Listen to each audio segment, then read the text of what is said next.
Hello everyone and welcome back to Commonwealth Realm. Today we want to go over the upcoming newest installment to the Animal Crossing series, New Horizons. With Isabelle confirmed to be returning thanks to the latest trailer, we feel that there is a fair amount we can talk about so far and a great deal of difference in this title as compared to previous entries. With an upcoming Nintendo Direct, we may even have more very soon too. However, before we get into it, be sure to leave this video a like and subscribe along with hitting that notification bell to keep up to date with all of our latest content. Now then, let's get right into the new stuff that we know of so far that change up the established formula of past AC games. The biggest change from a setting perspective is the position of the player themselves. That being, you're not a mayor anymore, rather you're a mayor on a vacation. Now in reality we expect you to have as much power as a mayor, if not even more, especially judging by the trailers we've seen so far, but it's interesting to see a newer perspective, even if it is more of a change of title than an actual limit on what you can do. In fact, the setting itself being a deserted island getaway allows us to actually build our town from the ground up. In past games we've either been a regular villager or more recently, as we've stated, a mayor of our own town. This has allowed us to create ordinances, town projects and more or less have total control without any democratic accountability to the people. Sounds like heaven, doesn't it? However, this role has also limited us somewhat too. The town is already pre-made to a degree, not really allowing us to do things like choose where villagers can move in, their homes often appearing in undesirable places. However, this doesn't seem to be the case in New Horizons. Starting off with a basic tent as shown in the E3 2019 footage, there doesn't really seem to be much else around, save for Tom Nook's crafting area and an occasional roaming villager. Or do we call them islanders now? Anyways, this emptiness is actually a perfect blank slate for us, the player, to create the towns we've always wanted. We have already confirmed that we can make our own paths, place furniture outside of our homes into the world, and place our home itself literally anywhere in the start of the game. These are quality of life improvements that fans have been crying out for. So many of our towns have had that ugly unsightly rock, annoying villager home, or some other obstacle that the game wouldn't let us overcome. Thankfully, that era seems to be over. We now have the perfect blank slate to paint upon without, hopefully, random restrictions. This means that New Horizons is going to be the best AC game so far in terms of allowing you to create your own personalized town. No more spamming pattern tiles for paths for hours on end. It wouldn't be unrealistic either to expect much more than what we currently know. Things like area designation of homes, kicking out villagers you don't want, limiting how many residents you can have in your town, and much more. We AC fans all have our own wish list of things we want to see, and I'm sure that we won't be disappointed. Now, let's address the elephant in the town, crafting. This may be the most radical addition that any Animal Crossing game has ever made. Such a system turns ordinary things like trees and rocks into wood, sticks, stones and ores to be used in crafting items instead of just buying them. It really has a lot of implications for the series and seems to be an inspiration from Pocket Camp. Let's just hope that it is the only inspiration from Pocket Camp, however, because I don't want microtransactions in my AC games. Thank you. Although, to be fair, a lot of modern games have some form or another of crafting as a mechanic, so maybe it's not entirely from Pocket Camp. Indeed, crafting coming to Animal Crossing opens up a whole aspect of gameplay that we've never really seen before with the series. Unique furniture, an incentive to harvest materials, and a way to finally get tools that can often be out of stock in the local shops. Again, another quality of life change that will surely improve the experience. Many fans had mixed reactions to crafting in Animal Crossing, myself included. However, I now believe that this system is going to give us much more to do in the long run. It's convenient, easy to use, and probably entirely optional. And hey, some of the furniture actually looks quite good. However, let us not forget the new Nook Miles system either. These are little challenges and tasks that you can do to collect a streak of points that will most likely allow you to purchase upgrades and items. We haven't really got any sort of information on what these points will actually let you do, but we assume they have some sort of use or benefit to the player, much like Meow coupons did in New Leaf. These challenges can be things like making tools, picking weeds, and selling items. Great incentives to get players cleaning their town and trying out the features that the game has to offer. Challenges like this can really make the difference for those days when you're bored in the game and have nothing to do. Hopefully, it'll keep us occupied with a nice little reward as an incentive.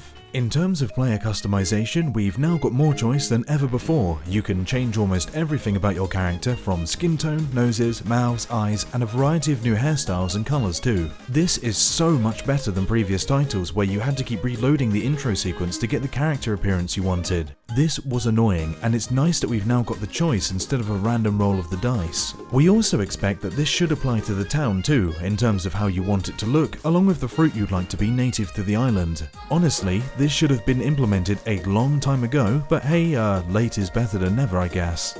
As for our final new feature of note, the Nook phone. In our modern day and age, mobile phones are everywhere and have an infinite amount of use. So, it was somewhat inevitable that we'd see this reflected in Animal Crossing. The Nook phone is going to allow us to view our Nook miles, DIY crafting recipes, use the snapshot camera, open the town map, and even call an islander, which is particularly useful for when you don't feel like hunting them down for a few days upon end. While some think it overly modernizes the series or takes away some rural charm with the appearance of such a modern tool, it's merely just a useful interface to access features in a single place. That's how I see it anyways. With all of these major new features being announced, there is no doubt in my mind that this is going to be the Animal Crossing game of creativity and choice, the ultimate experience that we've been asking for as fans that overcome the game's obstacles and allow us full control. However, I now want to list off some of the new, perhaps lesser known changes that New Horizons is bringing too. For starters, you can now pole vault over rivers. This means not having to run to the nearest bridge to overcome a river, a very convenient feature when trying to get from point A to point B.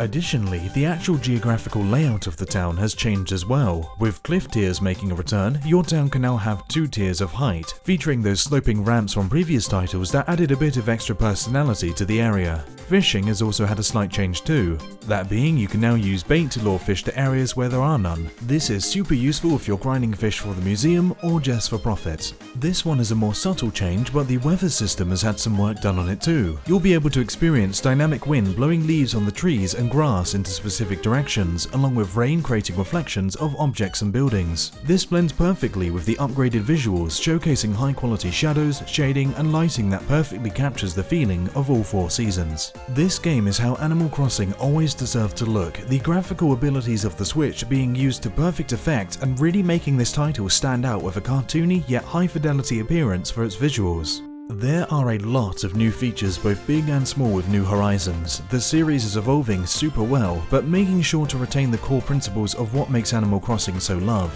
Fans have had a lot of expectations and desired improvements. However, we would also like to share our own wish list too. For example, some new villager personalities would really bring them to life. Over the past few titles, personalities have been nerfed slightly. Originally, you would have mean, rude villagers who you'd have to work really hard for to have them as your friend.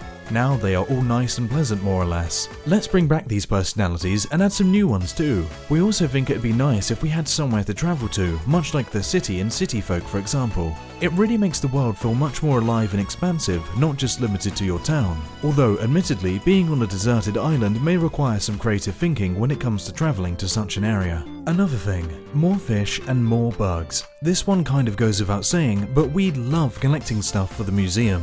Let's add more species and an even bigger compendium to add into our exhibition. Although we briefly discussed this next one, we also think that setting a limit on the amount of villagers in our town would be a great feature too. This game should be all about creative freedom and control, so having this would really follow that intention. This also would tie into the control we want about how where villagers move in. Let's make that happen, Nintendo. I'm sick of them moving in on my gardens. Because God help me, I have a golden axe and I know how to use it.